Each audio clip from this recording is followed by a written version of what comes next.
Kitchen के काम कभी ख़त्म नहीं होते।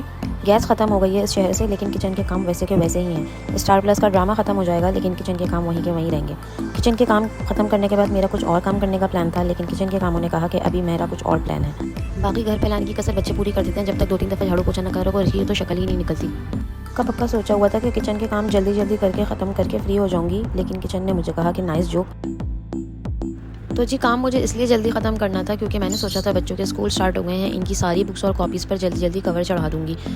शाहरुख ने मुझे बोला था कि कवर हम बाज़ार से चढ़वा लेंगे, लेकिन मुझे ही कुछ अंदर से कीड़ा काटा था। मैंने कहा नहीं, मैं तो घर में ही चढ़ाऊँगी, बचपन की यादें ताज़ा हो जाएंगी। लेकिन ये याद नहीं रहा था कि बचपन अब खत्म हो चुका है, कमर की हालत बिल्कुल 80 साल वाली हो चुकी है। पता नहीं क्यों मैं वो वाला पीरियड बहुत मिस कर रही थी जब हम लोग अम्मी के साथ बैठकर रात भर कवर चढ़ाते थे प्लास्टिक कोटिंग की जगह, और हमें बहुत मज़ा आता था ये सारा काम करने में। लेकिन अब तो ये दौर ही ख़त्म हो गया। खैर मेरी तो बस हो गई थी, मैंने क्या ही पूरा कवर चढ़ाने थे, मैंने इनको ही बिठा दिया कि आप भी चढ़ाओ बैठकर। एक दफ़ा मैंने इनको कवर लगाकर दिखाया, बाकी का काम इन पर ही छोड़ दिया। फिर मुझे कहने लगे कि जब खुद नहीं चढ़ाने थे तो मुझे पहले ही बोल देती ना, मुझे क्यों बिठा दिया। अपना आप मुझे टेलर महसूस हो रहा है ये शीटों का नाप लेते हुए।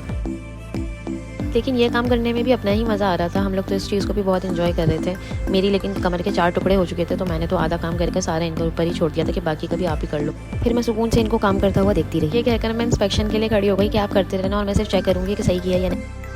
सुबह ही सुबह इतनी तेज़ बारिश हो गई थी, और बारिश हो और आलू के पराठे ना बने ये तो इम्पॉसिबल है। जल्दी जल्दी फटाफट आलू काटे, उनको बॉईल करा क्योंकि गैस जाने वाली थी। गैस सिर्फ आती ही 2 घंटे के लिए, उसमें आप जितना काम कर सकते हो आप कर लो।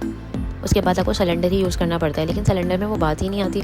सिलेंडर की आग मुझे हमेशा बहुत ठंडी महसूस होती है, इसलिए मैं थोड़ी ख्वारी कर चूल्हे पर ही काम करना प्रेफर करती हूँ। ये आलू भी 3 दफ़ा में गले हैं क्योंकि गैस बार बार जाए जा रही थी, 5-5 10-10 मिनट के लिए जो आ रही थी, उसी पर मैंने इनको बॉईल किया। फिर मैंने इसका मसाला सारा बनाया, और आजकल ये हैंड चॉपर मेरी बहुत मदद करता है। इसकी चॉपिंग में मैं प्याज, हरी मिर्चें और टमाटर लाजमी ऐड करती हूँ। मुझे टमाटर अच्छा लगता है, वरना ये ऑप्शनल है, अगर टमाटर नहीं भी डालो तो भी अच्छे बनते हैं। यहाँ पर कोई सोच रहा होगा कि आलू के पराठों के साथ कीमे का क्या कॉम्बिनेशन है, लेकिन ये बात मर्दों को कौन समझाए कि आलू के पराठे चटनी के साथ भी खाए जा सकते हैं। उन लोगों को तो हर चीज़ में गोश्त चाहिए। जो गैस वाले हमारे ऊपर छींटे डाल रहे थे गैस की थोड़ी थोड़ी, उसी में मैंने इतनी मुश्किलों से खाना तैयार किया, और जल्दी जल्दी आलू का बैटर भी उसी में तैयार कर लिया। और फिर माशाल्लाह सुबह से चूल्हे पे रखे हुए आलू शाम तक बॉईल हो ही चुके थे। फाइनली मैंने इसमें बेसिक से स्पाइसेस ऐड करे, और इसका जो मसाला था वो मसाला मैंने थोड़ा सा फ्राई करके डाला, वरना मुझे कच्चा कच्चा सा लगता है।